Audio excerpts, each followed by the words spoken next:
Welcome to a special summer edition of The Final Wager. I'm here with everybody's favorite 20-day champion, Julia Collins. Julia. Hi, everybody. Thank you for joining me. Well, thank you for having me. Oh, you're welcome. I invited you into my apartment, unlike Dan, who, as you know, just bursts shows in up at random times. Julia was wondering if he might show up, but we might meet him later. Yeah. Outside of my apartment, because he's I've not allowed here anymore. I've only met him once, but he really seems like a stalker. Yeah. So. Yeah, just a little bit. Anyway, first things first. Important question. Have you gotten your money yet? I have. Yeah. I was very surprised. I got it actually more than a month ago. I was not expecting it until like right around now. As they say, 120 days after your air date. And 120 days after my first air date is like now. And so it was a big surprise. It just arrived in the mail in a window envelope that you could see the check through with a regular postage stamp. And I was pretty floored to be holding that check in my hands. And I pretty quickly took it to the bank. I think I had it for like 45 minutes. And I was like, I need this to be somewhere safer than in my pocket. Did you get a picture of yourself with it? Oh, I did. Yeah. I did. Were you holding it like this? Or... Yeah, you should send it to me. I'll put it on. I'll superimpose it over this video. Okay. I look pretty excited. I can only imagine. Great. Yeah. Do they take the taxes out, or do you get the whole 400 plus? Well, they take out the California state taxes, right. So it's not very much. Is that 7% or something like that? It was like 8%, I guess. So my total, like plus my losing, I would say winnings, but they don't count the day you lose as winnings. So it was $429,100, and then my check was for like $399,000 and some change. So it was, I was not ever expecting to hold a check for that much money in my hands ever in my life. So that's pretty awesome. It was awesome. But as I said, I was pretty nervous. So it was a Saturday and only the drive-thru was open. So I like put it in the pneumatic tube and I was like, okay. And they were like, thank you, have a nice day. I was like, this is a bigger deal than you're making Like, tell her you just deposited a check for $400,000. You think they would say, could you provide some ID or something? I know, yeah, you would think, but no, I just gave them the account number and they were like, thank you, have a good day. Hey, so that works. It's there, it's in the account, so it's any big purchases yet? Well, I went to Paris for a month after I taped the show and before it aired, which I couldn't tell you the last time I saw you, since I was still on at that point, since it was a secret, no spoilers, but that was my big splurge. I rented an apartment, I stayed there, I pretty much just was on an extended vacation for about 5 weeks. Wow. So that was my big splurge. But well, yeah, it was awesome. I should point out that the first time Julia and I met was between your 20th and your 21st game, so right. It was after you'd won your final victory, and then you were here for Good Morning America and other programs. But I guess it was that the losings on that 21st day that really put you over the edge that let you go to Paris. So that's why you couldn't tell me. It was. Well, it was funny because, I could have done that with the amount I won the first day, which was $15,000 some dollars. Like, that would have been enough to go on that trip, So I actually I told people when I was there, they're like, what are you doing here? Are you having some sort of like a midlife or quarter life crisis? Since I hope I'm not at midlife yet. But I was like, no, it's really something good. I was like, as long as you promise not to tell because you live in France, like, I won money on this game show, and so it's a good thing. So that was my big splurge. I escaped the horrible Chicago winter, and right, of course. It was totally worth it just for that. Plus, it was in Paris. It was awesome. Yeah. Yeah. So some of our fans might not recognize you today because you're not wearing a sweater. I know the sweater's in my bag, but it's kind of hot. It's August, so So tell us about the sweaters. What was the thinking behind wearing them? I tend to be cold. I wanted to be comfortable. I didn't want to wear something that I'd be fidgeting with. It's kind of cold in the studio in general, but it can be kind of hot under the lights. Usually wasn't. Usually it was pretty cool. And when I'm cold, I kind of am distracted by being cold. So it's like, I just want to be comfortable. I don't want to be wrinkly. I have all those sweaters from when I used to be a management consultant and traveled all the time. And so I really, found something that was easy to pack, looked nice enough. I have coordinating really dorky button-down shirts that I used to wear with them for work. But I really don't like wearing those. So those stay in my closet. But yeah, so, I just thought this is easy. It's going to be easy to change. I didn't have to bring a big garment bag. I just had like a tote bag with the sweaters in it because I wore the same like bottom half like pretty much almost every day. So I just figured it'd be easy, it'd be comfortable. I wouldn't be pushing my sleeves up, which is something I like to do. I'm very, very fidgety, and I was very concerned about fidgeting on TV. Mm-hmm. That was a big thing. I Yeah. was like, I can't wear bracelets because those will clunk against the podium, which I'm sure they would have. It was just a lot of like, what's gonna make me not distracted while I'm playing. Mm-hmm. That was a big part of it. Yeah. So you've got a little bit over a month before the Tournament of Champions, right? yeah, it's coming up soon. I'm looking forward to it. I'm rallying the troops. I'm trying to figure out how many tickets I can finagle from the show because I have a lot of people who want to come. Yeah. I heard you're probably going to come. I'm thinking about it, yeah. Yeah, that would be nice. Mm-hmm. Can meet all my friends and learn the dance that they apparently do in the audience, which I found out after I was done. Yeah. Oh, because you're not allowed to look at the audience when you're taping. Laser-like focus. Yeah. Once the cameras start rolling. But I was told, maybe it's not the same case now, but I was told that you can't even look at the audience. And maybe that's just a particular thing for tournaments with the quarterfinals, because you can't know the wildcard scores. Oh, interesting. So someone might be flashing you signs or something from the audience saying, 4,300. Oh, interesting. They were very adamant that we not do that. I So mean- maybe it's different in regular play, and I can't remember if it was different in the finals or the semis. I don't know because I started my first game was a Monday, Mm-hmm. and so I never was in the audience the same day that I played. I was in the audience after I lost, and they asked me to hang around for a while to tape some stuff afterwards, the winner's circle interview. But I don't actually know. But they say, Maggie says when you get up there, she says, who do you have here with you today? And you point them out, and you wave, and they wave, and you're allowed to do that. So, and then I know Alex asked me at least once. Since I was talking about my mom who was there for some of my games, and that wasn't a problem.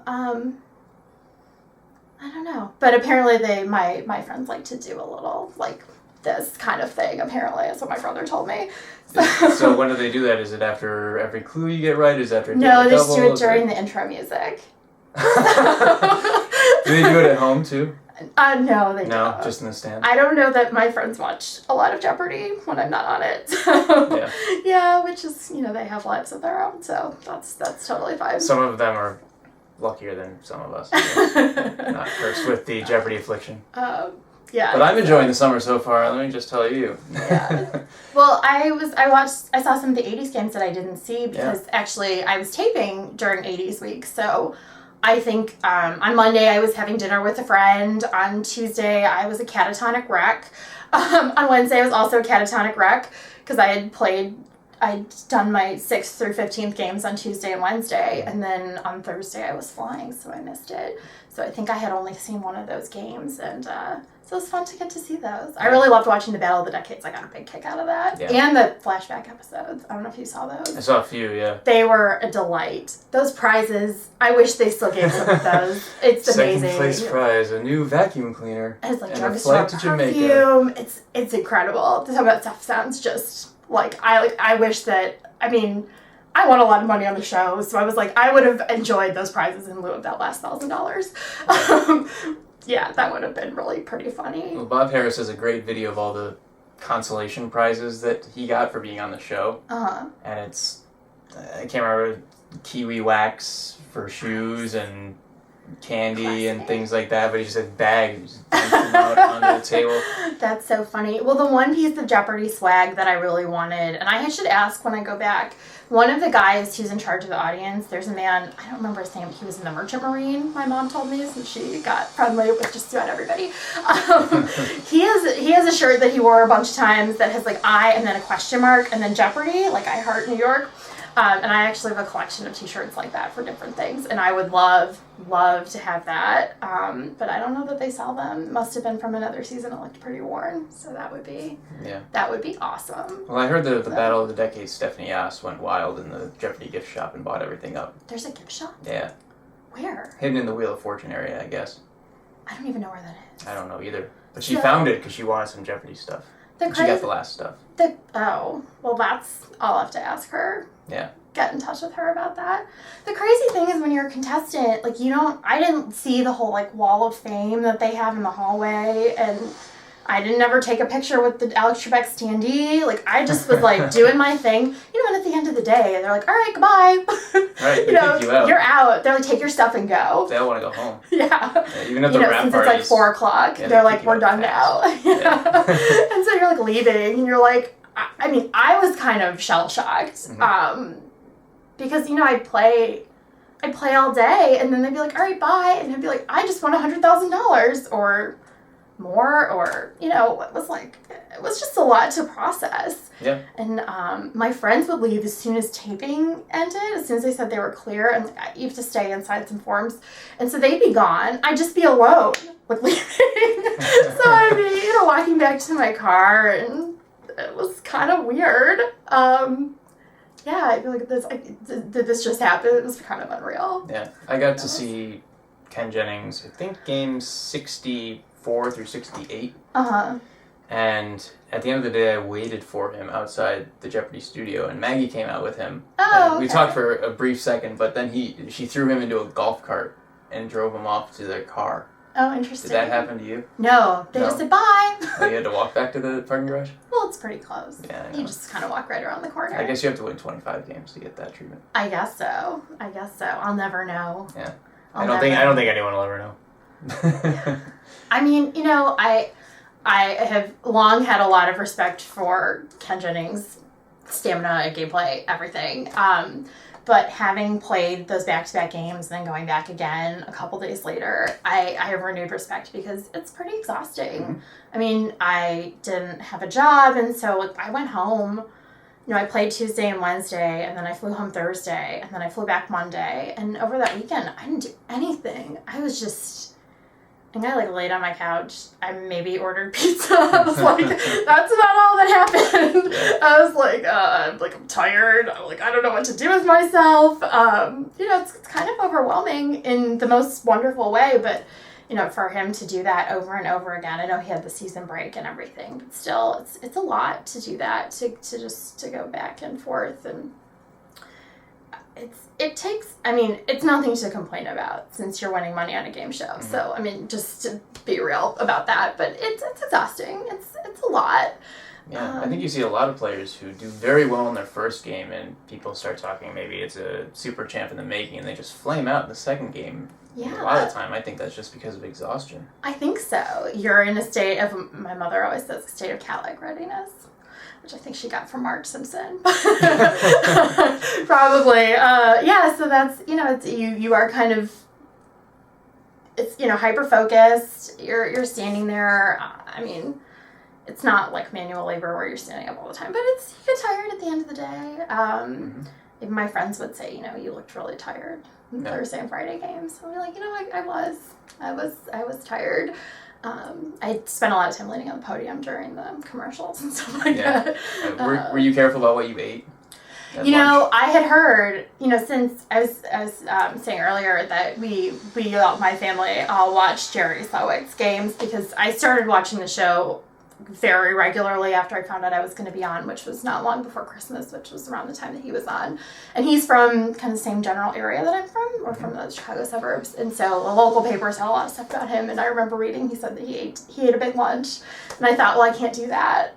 So I had this like pathetic bar salad and like a banana. And I was like, this won't make me sleepy. I was like, I need to eat something, I guess. But I was very nervous about like eating something that would make me tired, like eating too much at lunch. So I was always really hungry for dinner, since I really like choked on a granola bar in the morning. So it was a lot of, so I was like kind of jumpy and trying not to drink too much coffee. It was just, I was nervous about like that stuff throwing me off my game. But everything turned out fine. Yeah. Vis-a-vis that. Well, you were in a long string of female TOC participants. You got Rainey Peffer and Sarah McNitt and Sandy Baker, whom you've met, right? Yes, I met Sandy. You were at a taping of her. I was. So I met her and talked to her just a little bit. And so I'm looking forward to seeing her again. And I mean, we didn't, you know, get too into anything, but she was a nice lady and obviously very bright and an excellent player. So I'm looking forward to seeing her again. Yeah. And any other preparations you're taking? I'm studying. Yeah, I have a whole list, and it's a little bit like battling a hydra. You know, every topic that I learn about makes me think of at least 3 more.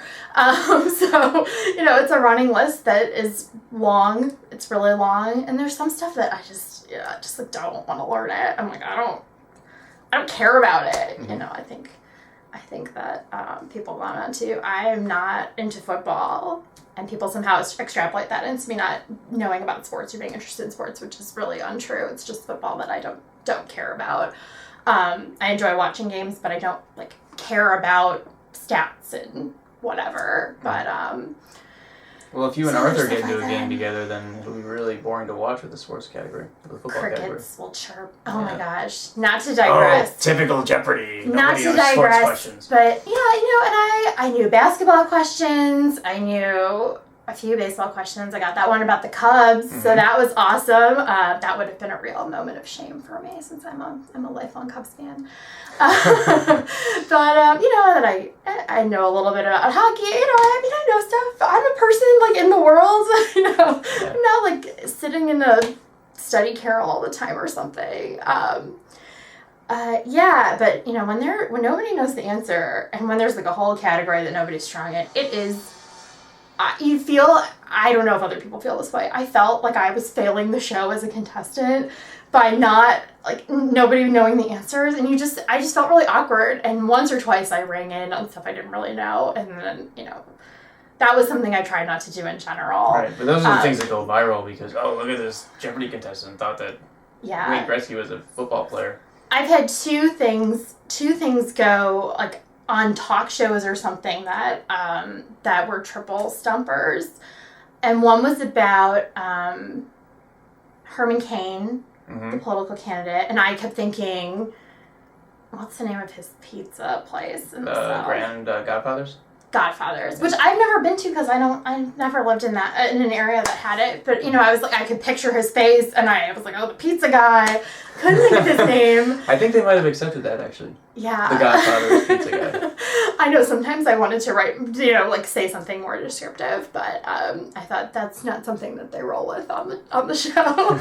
and then more recently, John Oliver had a clip. He was talking about the Commonwealth Games, which I guess have been going on or were going on not long ago. I don't know if they're still going on, as evidenced by my lack of knowledge of it in general. You not only don't know what the hell they're talking about, we couldn't tell you if you offered us $2,000. A new 50 pence piece marks the 20th celebration of these multi-country games to be held in the UK in 2014.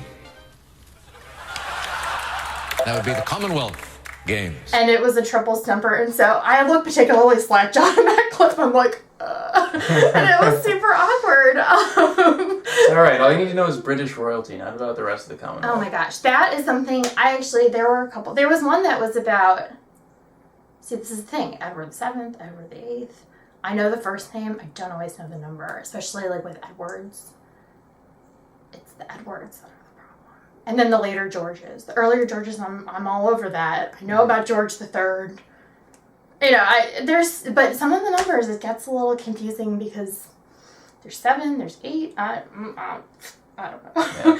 Well, I had dinner with Tom Walsh a few weeks ago, when the first guy to win 7 games, and he, in the Ultimate Tournament of Champions, put Edward I instead of Edward the Confessor. Oh, okay. Which he predated the numbering system because he was the second to last or penultimate pre-Norman king. And then there's people with these weird names like Robert the Bruce. What does that mean? That's like some Scottish thing? I don't even know. I think that's Scottish for badass.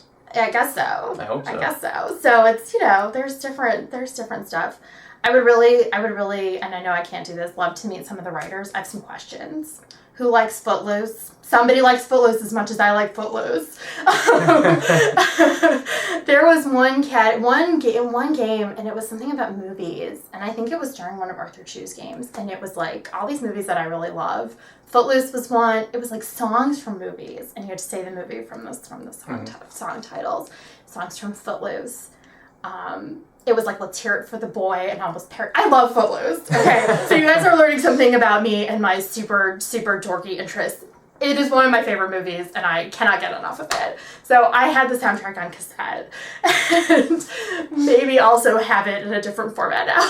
Yeah. Because at this point, it's like a remembrance of things past sort of thing, where it's like, I have nostalgic feelings for the music, even though a lot of it's really terrible, although Footloose is amazing. Yeah. Well, what's your dream category? I have this theory that in the Tournament of Champions, they put in a category in the quarterfinal round that would be perfect for one of the players. Yeah. Because I know in I can't remember what mine was. I think it was New Hampshire, but I'm from Vermont. Nice. Well, but still, you know someone was playing Sam Ott was a huge punk fan, and punk rock came up as one of the categories in another game, and I heard her cursing under her breath in the audience. It's like the worst.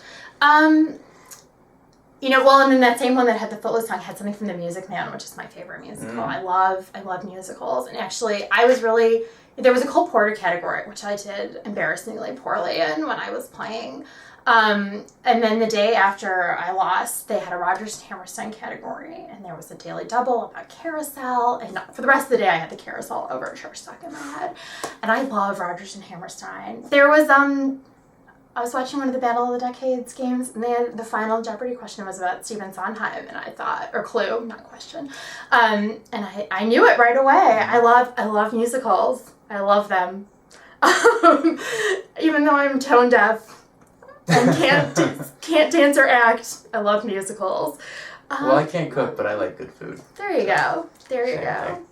Yeah, that would be, you know, I always enjoy musicals. They have a fair amount of questions about them, clues about them. And then I've mentioned in other interviews, I really like children's literature, because I do love to read, but the world of adult literature is so vast that, I went down on that John Irving question. Clue, I would have lost anyway, because I was not in the lead, so I don't worry about that too much. It was out of my control. But, I've read other books by him. I read the Cider, I've not read the Cider House Rules. I read The World According to Garp. I've read A Prayer for Meaning. It's like I'm familiar with him and his work. I just, I hadn't read that. So there's such a broad children's literature. The canon of children's literature is much smaller. Mm-hmm. So I've read a lot of those books. And I did very well on clues about those in my games. Yeah. Many, many clues about them. So I was really always happy to see that. So. I highly recommend watching the Cider House Rules movie, because it's got Michael Caine and it's got Paul Rudd as a serious character. Paul Rudd, isn't it? I watched part of it and I turned it off. It was like too soon when I was watching it. I had to shut it off. But Dewey from Malcolm in the Middle is in it. Mm-hmm. I love Malcolm in the Middle. I had a real problem. I didn't want to watch Breaking Bad because I love Bryan Cranston and Malcolm in the Middle so much. I was like, I don't want to taint that. But then I ended up watching it. It was great. But yeah, I should give it another try now that some more time has passed. Because I only watched 40-Year-Old Virgin is one of my favorite movies of all time, and I watched Cider House Rules several years later, and I just started cracking up once I saw him. I was like, you're gonna be that character? Paul Rudd is wonderful. Yeah. He's fantastic. He's great in everything. Yeah. Not a ton of range, but excellent at what he does. That's which is all right. the case for many, many actors. So I would say that's the case for many Jeopardy champions too. That's true. We're good at trivia and maybe not much else. That's probably true. Yeah. Well, at least I feel like I really found my niche with this. So I was happy to find something that compensated me for all my trivia mongering. So yeah. Cool. Well, we'll look forward to watching you. Some of us perhaps live in the studio. Others, is it November sweeps probably? I don't know. I'm guessing. I would assume so. Yeah, we're taping soonish, so probably in November. Cool. Well, we'll look forward to that, and thanks for spilling the beans with me. Thank you for having me. Thanks for putting up with me making fun of you after your Cliff Clavin. I know. The accidental Cliff Clavin. I checked my math almost every game. I think that was one of maybe two where I didn't work the numbers backwards and check, but I did it. I had done it before in my earlier games, and then I think I was hungry. I was excited. There was a lot going on.